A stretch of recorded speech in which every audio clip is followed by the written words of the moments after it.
Del libro El canto de las moscas, escrito por María Mercedes Carranza.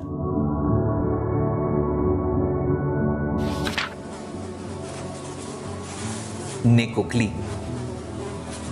Quizás el próximo instante, de noche, tarde o mañana, en Necoclí se oirá nada más el canto de las moscas.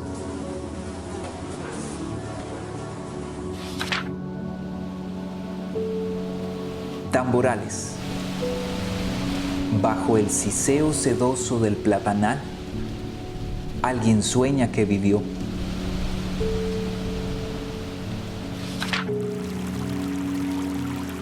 Dabeiba. El río es dulce aquí en Dabeiba y lleva rosas rojas esparcidas en las aguas. No son rosas, es la sangre que toma otros caminos.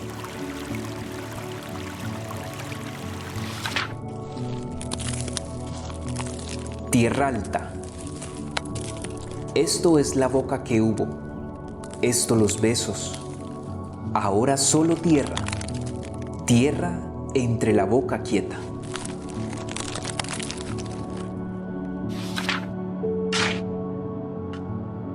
Uribia. Cae un cuerpo y otro cuerpo. Toda la tierra sobre ellos pesa.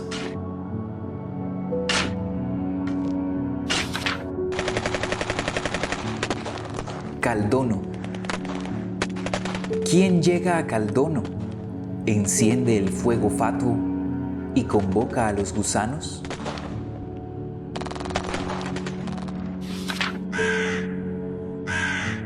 Soacha.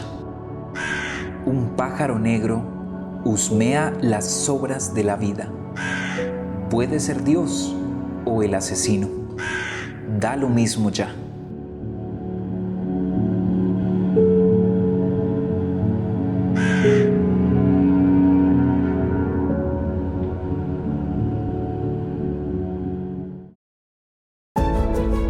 Esta lectura parece de mentiras, pero ¿será que nos dice la verdad? Regáleme unos minuticos para que comprenda más. Le cuento la verdad. Un espacio para promover la paz con la lectura desde Norte de Santander.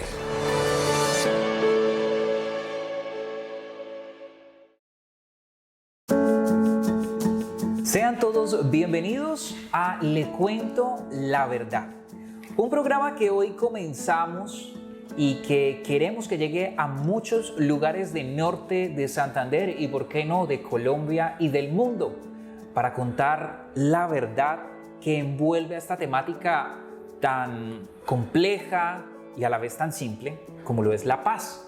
Queremos que a través de estos programas podamos reflexionar sobre los hechos que han marcado a Colombia en la situación del conflicto armado interno y que todos nos hagamos preguntas, que todos a la vez respondamos preguntas, que todos nos exhortemos mutuamente a seguir trabajando por la paz. Tendremos 10 episodios que nos acompañarán en este programa y cada uno nos permitirá reflexionar en torno a una temática que toca el conflicto armado en este país. Hoy, bajo el título Amarillo, Azul y Rojo Sangre, abarcaremos los detonantes del conflicto armado interno. Hay algo que ha hecho desencadenar tantas acciones violentas en Colombia y hoy tenemos la presencia de un invitado especial para tratar esta temática. Les habla Andrés Ramírez, comunicador social, y quiero saludar a Juan Carlos Quintero, quien es integrante de ASCAMCAT. Bienvenido, Juan Carlos, y cuéntenos acerca de ASCAMCAT un poquito, qué significan estas siglas y cuál es el propósito de esta organización brevemente. Bueno, muy buenas a todos ustedes, a usted, a la audiencia. ASCAMCAT significa la Asociación Campesina del Catatumbo, es una organización campesina defensora de los derechos humanos y de la tierra, que nació hace 18 años en la región del Catatumbo y que tiene una presencia importante en términos de trabajo organizativo y político en los municipios del Catatumbo, la zona rural de Cúcuta y el municipio del Zulia. ¿Por qué es posible un conflicto armado de proporciones tremendas en ese país que llaman muchos, lo llaman uno de los países más alegres del mundo, que efectivamente tiene riquezas culturales, naturales, en talentos, uno de los pueblos que dicen es más fraternal que en comparación con otros, ¿sí? ¿Por qué un conflicto armado en este lugar? Porque a pesar de lo que usted ha escrito, Colombia también es el primer país más desigual de América Latina, el segundo país con los índices del Gini más altos en el mundo. El Gini quiere decir que el 0,4% de la población posee el 80% de la tierra, es decir, hay una inequitativa distribución de la tierra y hay unas causas estructurales que han generado un conflicto más reciente, porque desde que somos república hemos estado en conflicto, en los últimos 60 años, que se pueden resumir en 3 aspectos. Uno de esas causas estructurales es la tierra, es decir, la tierra en manos de unos pocos y las mayorías campesinas despojadas a las grandes ciudades en los últimos 40, 50 años y sin reconocimiento que hasta hace poco lo logró el campesinado. La segunda es la presencia de las armas en la política, es decir, cómo Colombia no ha logrado de que las armas se retiren para el ejercicio de la política. Y el tercero es la estrategia del paramilitarismo. Son 3 factores que se mantienen hoy en Colombia como causas endémicas, si se quieren, y en las que surge otra pregunta, es ¿cuántos acuerdos de paz ha hecho el Estado en los últimos 50 años? Y de esos acuerdos de paz, ¿cuántos el Estado ha incumplido por acción o por omisión? Cuando hablamos por acción, es que en medio de acuerdos de paz han habido exterminios de partidos políticos en Colombia, por ejemplo. Cuando hablamos por omisión, es que muchos de los firmantes, no solo los de ahorita de las extintas FARC, han muerto, sino que hubo sus principales líderes asesinados después de firmar un acuerdo de paz. O como por omisión, el Estado nunca llegó a ocupar los territorios, no solamente desde el punto de vista militar, sino desde el punto de vista social, y se vuelven a reciclar nuevas guerras. Claro, y con todos estos detonantes que usted nos acaba de mencionar, llegamos a cuestiones como las que nos plantea la lectura, ¿no? Pues hablamos de situaciones, por ejemplo, de tierras, pero nos damos cuenta de que empieza con ese problema que, digamos, es de posesión, pero llegamos a consecuencias tan graves como las que nos decía la lectura. Por allá el que convoca el fuego, por allá el que termina soñando que vivió, situaciones gravísimas, ¿no? Y yo quisiera también preguntarle, ¿podría decirse que todo el territorio nacional está afectado de uno u otro modo por el conflicto? Porque bueno, escuchamos, sí, en tal zona, en tal lugar, en tal territorio es donde está más latente el conflicto, pero a la hora de la verdad, todo el conflicto de cierto modo está afectado. Depende para el entendido del que sea el conflicto. Colombia tiene una característica de conflicto. El conflicto en Colombia es caracterizado por ser un conflicto social, un conflicto político y un conflicto armado. Si lo clasificamos en esos 3 aspectos, toda Colombia tiene un conflicto. Tiene un conflicto armado en ciertas zonas con relevancias muy importantes, sobre todo en zonas de frontera con Ecuador, con Perú, con Panamá, con Venezuela, que se unen los 3 conflictos: el ambiental, el político, el social y el armado. El social, que se vive incluso en las mismas periferias de las grandes ciudades de Colombia, hay un conflicto social que genera otros fenómenos como la delincuencia común, la prostitución, otros ejercicios de violencia, y están hoy muy de moda los conflictos ambientales, que afectan y atentan sobre todo contra la calidad del aire, la calidad del agua y la calidad del ambiente. Entonces Colombia tiene esas 3 características que aún hoy se mantienen y que de seguro en un proceso de transición como el que estamos viviendo va a tomar muchísimos años. Usted hablaba de que en algunos territorios es como más fuerte este tema, y ¿por qué será? ¿Por qué será que de pronto algunos territorios parecieran ser más, digamos, como atractivos para que los grupos armados se instalen y gesten acciones de guerra frente a otros? Porque bueno, son incomparables, por ejemplo, las dinámicas del conflicto que se han visto, por ejemplo, en un municipio del Catatumbo, ¿sí? Bueno, eso tiene una explicación similar. Primero, porque hay unas zonas desde el punto de vista estratégico, desde el punto de vista militar. Las fronteras son atractivas por esa situación, porque generan unas zonas muy importantes de repliegues para grupos armados. Segundo, estas zonas son muy importantes para el desarrollo del conflicto armado porque todas tienen riquezas naturales o rentas ilegales, ¿cierto? Riquezas naturales que vuelven atractivos a empresas, incluso también de carácter multinacional, que quieren entrar en estos territorios y generan conflicto con las comunidades o con los mismos grupos armados, y rentas ilegales en las que también pues, los grupos armados legales e ilegales sobreviven de ellas. Y hay otros aspectos que tienen que ver con lo social. La mayoría de las gentes que viven en las zonas de colonización campesina son las zonas más allá de la frontera agrícola, en las selvas, así como en el Catatumbo, son gentes que 2 o 3 generaciones atrás fueron despojadas a sangre y fuego de sus tierras en lo que hoy Colombia conoce como los valles interandinos del río Cauca y el río Magdalena, es decir, las zonas planas y las zonas productivas del país. Fueron despojados. Los estudiosos y los libros, la misma Comisión Histórica del Acuerdo de Paz de La Habana determina que en Colombia se despojaron cerca de 6 a 8 millones de hectáreas de tierras, y ese campesinado, es decir, los hijos de esa gente, es la que vive en estas zonas periféricas, que al llegar allí se encuentran en zonas selváticas en las que no tienen un título de propiedad, sus condiciones básicas insatisfechas son supremamente altísimas y no hay ningún reconocimiento del Estado que permita generar posibilidades de vida digna, sino que por el contrario se ejerce otro tipo de violencia, que uno lo podría decir violencia estructural. ¿Qué es la violencia estructural? No tener salud, no tener educación, no tener vida, no tener condiciones de vida digna. ¿Usted cree que las razones que han causado el conflicto son justificables? Hay razones que justifican hoy el conflicto. Los conflictos se generan por las desigualdades.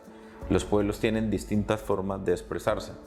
En el marco de la Constitución, en el derecho incluso universal de la rebelión armada.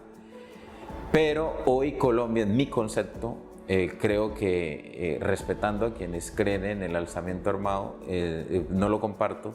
Hoy Colombia no está en el momento para que haya un alzamiento armado. Hay un momento político distinto, hay una apertura política distinta. No vivimos en el paraíso del Edén, porque aquí matan un líder social cada 3 días, matan un firmante de paz cada 3 días.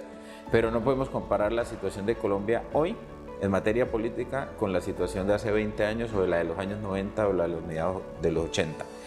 Pero sí hay unas causas, y las causas no se puede seguir pensando que un conflicto armado se cierra desarmando una guerrilla o desarmando un grupo armado, porque esa fórmula es precisamente la que ha aplicado el Estado en los últimos 50 años y ha fracasado. Esa fórmula es un paso más para disminuir los escenarios de confrontación y el derramamiento de sangre, pero en sí el conflicto se cierra cuando el Estado cumpla su palabra y llegue a cumplir su deber constitucional, que es garantizar las condiciones de vida digna de las poblaciones que han sido históricamente excluidas. En el conflicto armado, Juan Carlos, pues como siguiendo el mismo hilo de la pregunta anterior, se puede decir que hay culpables, que algunos tienen la culpa o nadie tiene la culpa, o cómo sería la cosa ahí. En el conflicto, cuando hablamos de conflicto armado, hay unas responsabilidades. Hay unas responsabilidades punitivas, quieren decir penales, y hay unas responsabilidades de tipo político. La principal responsabilidad, así está firmado en los tratados internacionales y constitucionalmente, del Estado. El Estado es el responsable de garantizar los derechos humanos. Los derechos humanos entendiéndose más allá del derecho a la vida. ¿De quién? De sus administrados. ¿De quién? De los 50 millones de personas. Pero a partir del 2016, los antiguos procesos de paz terminaban en un proceso de indulto o amnistía. Indulto o amnistía era que el grupo armado firmaba el acuerdo de paz y no pagaba cárcel o no pagaba sanciones. A partir del 2016, con el aval de la Corte Penal Internacional y revisando el Estatuto de Roma, que es el marco internacional sobre crímenes de guerra en el mundo, se estableció para Colombia de que todos los responsables tenían que pagar, pero bajo el principio de la justicia restaurativa. Es decir, nadie entrega las armas para irse a la cárcel, pero sí aportando ¿qué?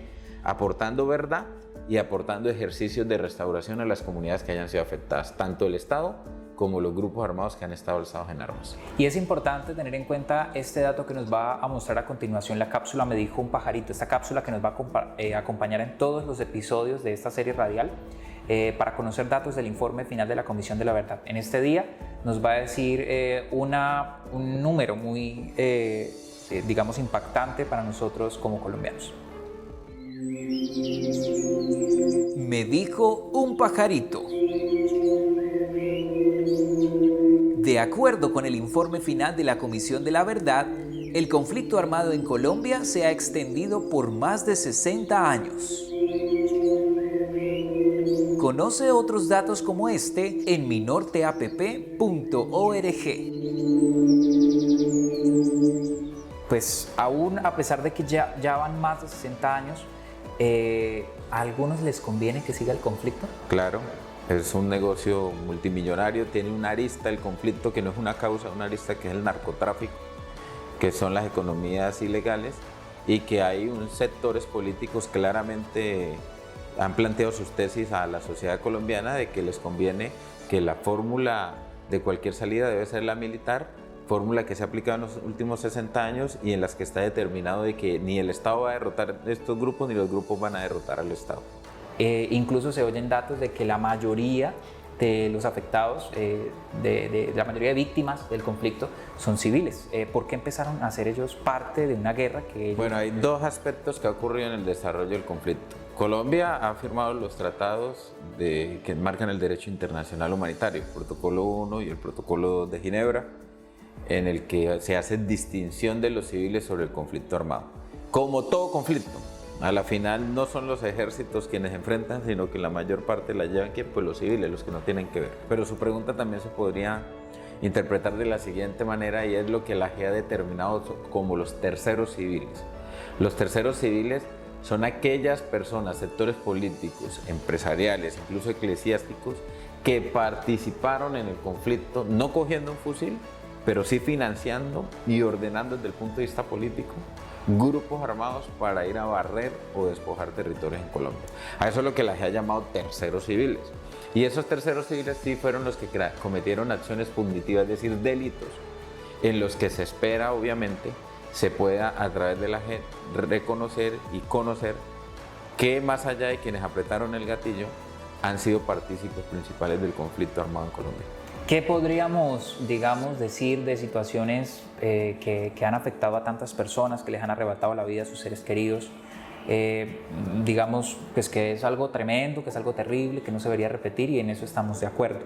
Pero lo hecho, pues hecho está, y hasta el momento ya lo que quedan son cifras. Ya muchos familiares han fallecido, muchas personas han sido desaparecidas, muchos han sido desplazados y ni siquiera algunos han vuelto a su lugar de origen. Pero a pesar de eso podemos preguntarnos, ¿de la guerra se puede aprender? No quiero decir que de pronto, sí, a cómo manejar las armas, o de pronto a cómo actuar así como actuó determinado grupo, sino que pueden haber unos aprendizajes en el fondo, claro, que nos impulsen más bien a dejar la guerra y a trabajar por la paz. Claro, la historia nos ha marcado, la historia del mundo, de que hoy tenemos Declaración Universal de los Derechos Humanos, después de que nos matamos entre millones de personas, desde antes de Cristo, después de Cristo, la Primera y Segunda Guerra Mundial, que han generado que haya una conquista en materia de derechos humanos.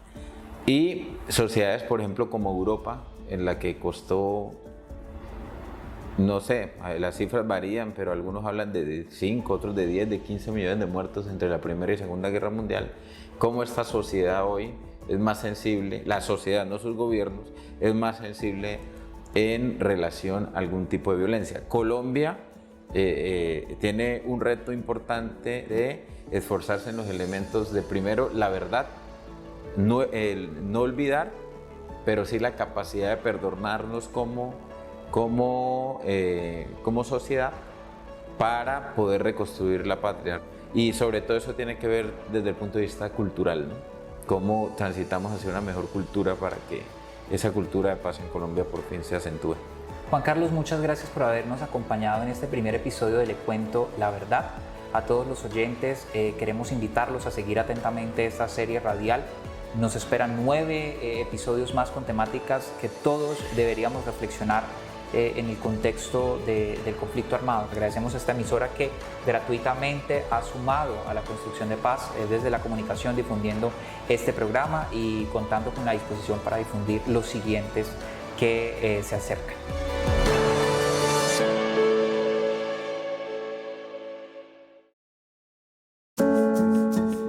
Si quiere volver a escuchar este u otros episodios de Le Cuento la Verdad, ingrese a minorteapp.org, donde además podrá encontrar más contenidos de paz, como noticias, videos, fotos e información sobre eventos. Este espacio radial ha sido creado por el proyecto Bibliotecas Públicas, Lugares de Memoria, Convivencia y Reconciliación, operado por la Corporación Cultural Biblioteca Pública Julio Pérez Ferrero y apoyado por la Cooperación Alemana para el Desarrollo, GIZ.